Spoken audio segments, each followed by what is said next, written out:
কলকাতার 10টি থানায় সাইবার পুলিশ স্টেশন। দক্ষিণ 24 পরগনায় পুলিশ জনতা সংঘর্ষ, 8 অফিসার আহত। মমতা টিএমসির 21শে জুলাই মহারেলি প্রস্তুতি। উত্তর 24 পরগনায় জুট মিল সহিংসতা, 4000 শ্রমিক ঝুঁকিতে। শুরুতেই আজকের শিরোনামগুলি আরেকবার এক নজরে। কলকাতার 10টি থানায় সাইবার অপরাধ দমনে বিশেষ শাখা। দক্ষিণ 24 পরগনায় পুলিশের সঙ্গে জনতার সংঘর্ষ।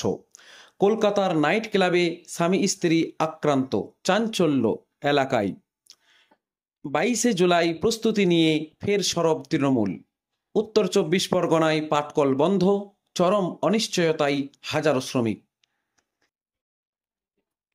সাইবার অপরাধের বিরুদ্ধে কলকাতা পুলিশের বড় পদক্ষেপ। কলকাতায় প্রতিদিন মোবাইল ফোন প্রতারণা, ব্যাংক থেকে টাকা চুরি, ফেক লিঙ্কে ক্লিক করে টাকা উধাও, এই ধরনের সাইবার অপরাধ ভীষণভাবে বেড়ে গেছে। এই পরিস্থিতিতে কলকাতা পুলিশ বড় এক সিদ্ধান্ত নিয়েছে। আগে শুধু লালবাজারে একটি সাইবার ক্রাইম শাখা ছিল, এখন তা বদলে শহরের 10টি বড় থানায় আলাদা আলাদা সাইবার অপরাধ দমন শাখা চালু হবে। এতে যারা প্রতারণার শিকার হচ্ছেন তারা খুব সহজে নিজেদের থানায় অভিযোগ জানাতে পারবেন। পুলিশ কমিশনার মনোজ বর্মা জানিয়েছেন, এই ব্যবস্থা চালু হলে দ্রুত প্রতিক্রিয়া দেওয়া সম্ভব হবে, অপরাধী ধরা পড়বে এবং মানুষ আবার প্রযুক্তির ওপর ভরসা করতে পারবে। দক্ষিণ 24 পরগনার রবীন্দ্রনগর এলাকায় হঠাৎ করে উত্তপ্ত হয়ে ওঠে পরিস্থিতি। একটি বাজারে দোকান বসানো নিয়ে দুই পক্ষের বিবাদে পুলিশ ঢুকতেই শুরু হয় ধাক্কাধাক্কি। এরপর পরিস্থিতি এতটাই খারাপ হয়ে যায় যে পুলিশের গাড়ি ভাঙচুর হয়, কিছু জায়গায় আগুন ধরিয়ে দেওয়া হয়। এই ঘটনায় অন্তত 8 জন পুলিশ অফিসার আহত হন।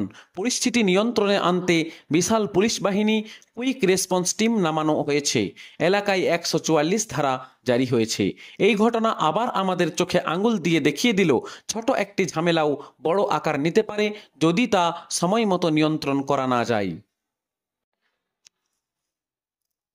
নাইট ক্লাবে দম্পতির উপর হামলা। কলকাতার বাগুইআটি এলাকায় একটি নামী 5 তারা হোটেলের নাইট ক্লাবে স্বামী স্ত্রী রাতে একসঙ্গে ঘুরতে গিয়েছিলেন। অভিযোগ, কিছু লোকজন তাদের দেখে অশোভন মন্তব্য করতে থাকে। প্রতিবাদ করতেই বেঁধে যায় গণ্ডগোল। বাউন্সারও সেখানে হস্তক্ষেপ করেন, কিন্তু পরিস্থিতি আরও খারাপ হয়ে যায়। পুলিশ জানিয়েছে পুরো ঘটনা ক্লাবের ক্যামেরায় ধরা আছে। তবে তদন্তে জানা গেছে এটি অ্যাসিড হামলার ঘটনা নয়, কয়েকজনকে আটক করে জিজ্ঞাসাবাদ করা হচ্ছে। এমন ঘটনায় শহরের নিরাপত্তা নিয়ে প্রশ্ন উঠেছে। বিশেষ করে পরিবার নিয়ে বের হলে যদি নিরাপত্তা না থাকে তাহলে তা উদ্বেগের বিষয়। তৃণমূলের 21শে জুলাই প্রস্তুতি তুঙ্গে। তৃণমূল কংগ্রেসের বার্ষিক শহীদ দিবস পালন করা হয় 21শে জুলাই।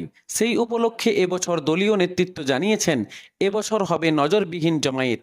অনেক সংসদ, লোকসভা অধিবেশন এড়িয়ে এই সভায় আসবেন বলে জানা গেছে। এই দিনকে কেন্দ্র করে কলকাতা শহরের বিভিন্ন জায়গায় বড় ব্যানার, পোস্টার লাগানো শুরু হয়েছে। পুলিশও প্রস্তুতি নিচ্ছে যাতে কোনো অপ্রীতিকর ঘটনা না ঘটে।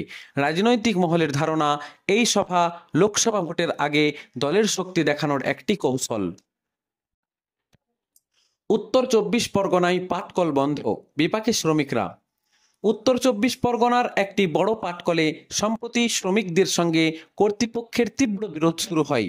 একজন স্থানীয় নেতা গ্রেপ্তার হওয়ার পর পরিস্থিতি আরও উত্তপ্ত হয়ে ওঠে। ফলে কর্তৃপক্ষ ঘোষণা করে আপাতত মিল বন্ধ থাকবে। এতে 4000-এর বেশি শ্রমিক আজ কাজ হারিয়েছেন। অনেকের ঘরে ভাত নেই, অনিশ্চয়তার মধ্যে দিন কাটছে। শ্রমিকরা বলছেন, আমাদের জীবন নিয়ে কেউ ভাবছে না, রাজনীতি চলছে আর আমরা মরছি। অবশেষে আপনাদেরকে জানাবো আজকের বাজারে সোনা ও রূপোর দাম। 24 ক্যারেট সোনা 10 গ্রাম, প্রতি গ্রামের মূল্য 9220 টাকা, যা 10 গ্রামের মূল্য 93,200 টাকা। 22 ক্যারেট সোনার গহনা 10 গ্রামের মূল্য 89,200 টাকা।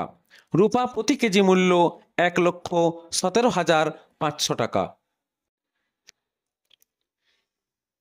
সম্মানিত শ্রোতা, আপনি যদি এমন বিশুদ্ধ তথ্যপূর্ণ বাংলা খবর প্রতিদিন পেতে চান তাহলে আমাদের চ্যানেলটিকে এখনই সাবস্ক্রাইব করুন। কাল সকালে আবার ফিরছি নতুন খবর নিয়ে। সবাইকে অনেক শুভকামনা। আসসালামু আলাইকুম।